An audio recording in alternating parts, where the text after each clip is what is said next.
Yeah, so it was really cool getting to go backstage of the Disney Junior Live um, show. It was so cool. Got to meet Mickey.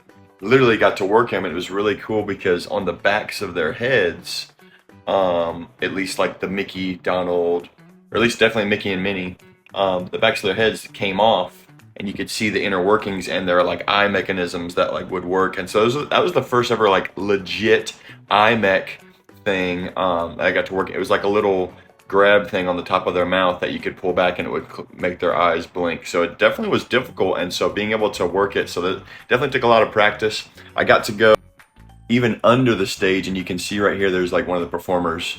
I got to go under the stage, and so the stage is up and down like this, and the performers are literally sitting on rollers. They're down, scrunched down. They're sitting down on basically those, like, you know, those little trash can rollers that you stick on the bottom of a trash can. They were sitting on like modified versions of those, and they were rolling around under there, and they would perform the puppets like this. And it was super cool. And you asked me how heavy they were. Mickey Mouse was decently heavy, especially for how small of a puppet. He was one of the smaller puppets, but definitely heavy. Even though the guy who was showing me, he's like, yeah, these are definitely heavy. They even had backstage like a lay down and like areas where they could work out their arms, because it was a lot of work on their puppeteering arms and shoulders and everything, and they're hunched under here, and they had little, see that little trap door right there, they had trap doors where they could open and shut them to put them up there. I'm sorry, not Mickey,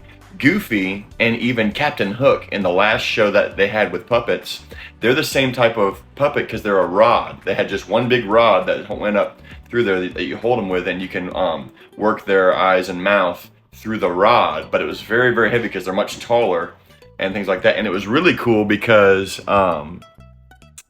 Goofy right here, you can see how his hands, like for instance right here, are even like attached to his side. That's because him and Captain Hook had magnets right on their hips that they could it almost have like a resting position, and they could attach it there, and then whenever they wanted to detach them, they just kind of did a little flick of the wrist with their rods and their puppeteering, and they would pull them off of their hips because it was a magnet that they pulled off of. So it was just some really just amazing cool stuff. I loved this and loved the opportunity to get to go backstage and see the behind the scenes of this. And it's so sad. Thank you for this video, Justin, and sharing what they did with these puppets, because now it's just at Hollywood Studios, it's just a dance stage show, no puppets.